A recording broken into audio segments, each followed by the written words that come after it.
შემიძლია გითხრათ ესეთი რაღაცა, რომ ბევრი ვიდეო მიდევს კვებაზე, მე როგორ წერ და რავშვები. პირველ რიგში ხას გაუსმევ, სხვათა შორის დეკემბერში დაიდება ბატონ ბაჩოსთან ერთად ჩემი პოდკასტი, სადაც ამაზე ძალიან ხაზგასმით ვსაუბრობთ. მე ვითვლი ცილა-ცხიმი ნახშირწყლის რაოდენობით, რომელიც ესეთი ზუსტი არ არის, როგორც თქვათ კალორაჟი, მაგრამ რაღაც პერიოდის მერე 2-3 კვირის ან 4 კვირის მერე უკვე დაახლოების 10-95% სიზუსტით იცი სხეულისთვის ყველაზე კომფორტული მისაღები რაოდენობა ცილა-ცხიმის ნახშირწყლის როგორია და რამდენია და მერე უკვე ცვლი იმის მიხედვით რა გინდა, კუნთის მასის ზრდა, ენერგიის ზრდა, ზოგადად ცხიმის მასის დაკლება და ასე შემდგომ რა. მაგრამ აუცილებელია რომ ეს გაიგო. მერე ბევრად უფრო კომფორტულია, იმიტომ რომ ბევრად უფრო მარტივი დასათვლელია და საშუალო რაოდენობებზე მიდევს ვიდეო, ვისაც დაგაინტერესებთ პირადში მომწერეთ და ჩაგიგდებთ იმ ვიდეოს, სადაც ხსნი რა რაოდენობებიდან უნდა დაიწყოთ.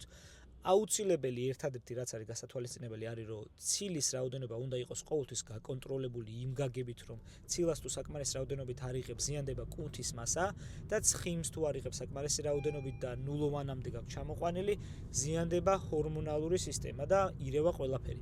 ნახშირწყალი უკვე უნდა კონტროლდებოდეს იმის მიხედვით, ენერგია რამდენად გაქვს, თუ ცოტა ნახშირწყალს იგებ, ენერგია არ გაქვს და ისტრესები, თუ ზედმეტს იღებ, ცხიმის მასა გეზრდება, ამიტომ ეს ცვალებადი არის მუდმივად შეიძლება იცვლებოდეს იმის მიხედვით, თვის დასაწყისში შეიძლება მეტი ენერგიის ხარჯვა გიწევდეს და მეტი სარბენი გქონდეს სამსახურიდან, თვის ბოლოს შეიძლება ოფისში ჯდომა გიწევდეს და ცოტა შეცვალო და ასე შემდგომ რა.